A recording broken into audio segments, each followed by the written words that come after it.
আগামী সোমবার সুপ্রিম কোর্টে এসএসসি মামলার ফের শুনানি। তাহলে আজকে ঠিক কি হলো?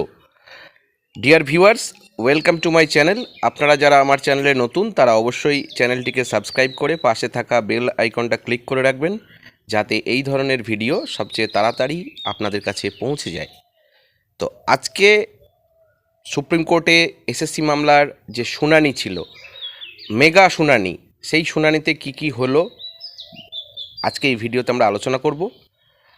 এসএসসি মামলায় মন্ত্রিসভার বিরুদ্ধে সিবিআই বা কেন্দ্রীয় তদন্তকারী সংস্থাকে তদন্তে ছাড়পত্র দিয়েছিল কলকাতা হাইকোর্টের স্পেশাল ডিভিশন বেঞ্চ বা বিচারপতি দেবাংশু বসাক এবং বিচারপতি সব্বার রশিদির স্পেশাল ডিভিশন বেঞ্চ।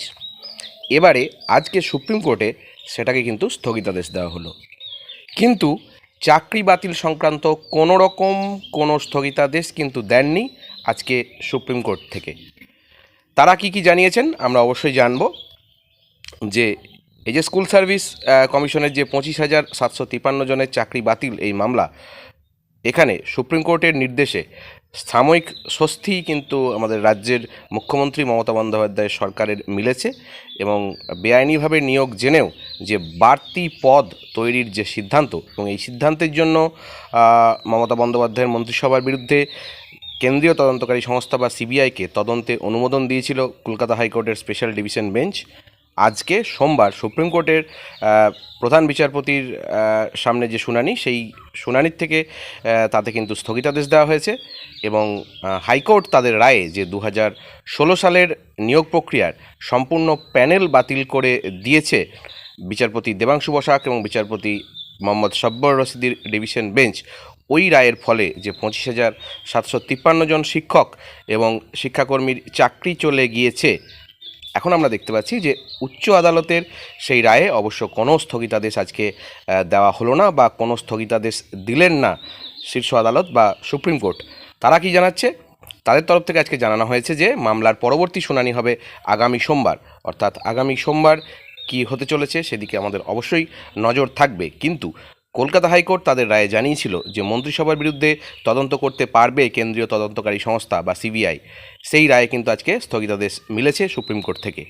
রাজ্যের আইনজীবী শীর্ষ আদালতে সওয়াল করেন, এই সময় নির্বাচন চলছে, এখন সিবিআই তদন্ত করলে পুরো মন্ত্রিসভা জেলে চলে যাওয়ার আশঙ্কা রয়েছে, এমন নির্দেশ দিয়েছে কলকাতা হাইকোর্ট, যা কার্যকর করা বাস্তবে সম্ভব নয়। এই রায়ের উপর অন্তর্বর্তী স্থগিতাদেশ দেওয়া হোক, তারপরেই সুপার নিউমেরিক পোস্ট তৈরি নিয়ে মন্ত্রিসভার সদস্যদের বিরুদ্ধে তদন্তে স্থগিতাদেশ দেয় শীর্ষ আদালত।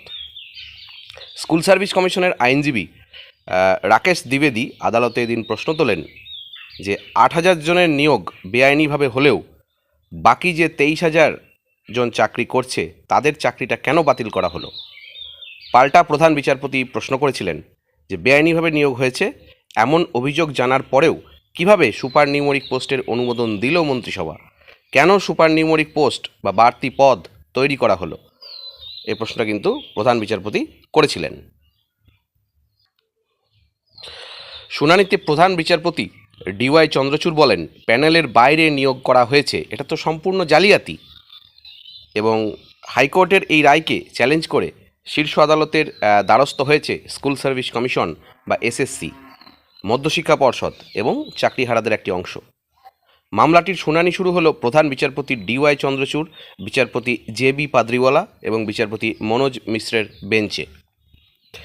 এবারে কি রায় দিয়েছিল সেদিন হাইকোর্টের বিশেষ বেঞ্চ, সেটা আমি একটু বলে নিই। যে গত সোমবার স্কুল সার্ভিস কমিশন মামলায় 2016 সালের যে নিয়োগ প্রক্রিয়া, এটাকে সম্পূর্ণ বাতিল করে দেয় কলকাতা হাইকোর্টের স্পেশাল ডিভিশন বেঞ্চ, এবং এই রায়ের ফলে যে 25,753 জন শিক্ষক এবং শিক্ষাকর্মীর চাকরি চলে যায়। হাইকোর্টের রায়ে চাকরি বাতিলের পাশাপাশি তাঁরা যে মেয়াদ উত্তীর্ণ প্যানেলের থেকে চাকরিটা পেয়েছেন, তারা সাদা খাতা জমা দিয়ে চাকরি পেয়েছেন, তাদের বেতন ফেরত দেওয়ার নির্দেশ দেওয়া হয়েছিল, এবং 4 সপ্তাহের মধ্যে 12% সুদসহ সেই বেতন ফেরত দিতে বলা হয়েছিল ওই চাকরি প্রাপকদের। হাইকোর্ট জানায় যে স্কুল সার্ভিস কমিশন দুর্নীতি সংক্রান্ত অভিযোগগুলি নিয়ে তদন্ত চালিয়ে যাবে সিবিআই। প্রয়োজনে তারা সন্দেহভাজনদের হেফাজতে নিয়েও জিজ্ঞাসাবাদ করতে পারবে। অভিযোগ ছিল অযোগ্যদের চাকরি দেওয়ার জন্য বাড়তি পদ তৈরি করতে বাধ্য হয়েছিল এসএসসি। সেই পদ তৈরির অনুমোদন দিয়েছিল খোদ রাজ্যের মন্ত্রিসভা। সোমবারের রায়ে আদালত জানায় যে সিবিআই চাইলে মন্ত্রিসভার সদস্যদেরও হেফাজতে নিয়ে জিজ্ঞাসাবাদ করতে পারবে। এবারে এসএসসি মামলার ভবিষ্যৎ কিন্তু এবার পুরোটাই সুপ্রিম কোর্টের হাতে। সোমবার সুপ্রিম কোর্টের প্রধান বিচারপতি ডিওয়াই চন্দ্রচূড়ের নেতৃত্বে 3 বিচারপতির যে বেঞ্চ শুনছে এসএসসির 26,000 চাকরি বাতিলের এই মামলা। হাইকোর্টের রায়ের এক সপ্তাহ পর এবার শীর্ষ আদালতে এসএসসি মামলা চলছে। তো আজকের যেটুকু গুরুত্বপূর্ণ নিউজ যে আজকে মন্ত্রিসভার উপরে যে সিবিআই তদন্ত করবে এটার উপরে স্থগিতাদেশ দিয়েছে, কিন্তু চাকরি বাতিলের ক্ষেত্রে কোনো রকম আজকে কিন্তু স্থগিতাদেশ দেওয়া হয়নি। মামলার পরবর্তী শুনানি রয়েছে আগামী সোমবার। ভালো থাকুন, সুস্থ থাকুন, ধন্যবাদ।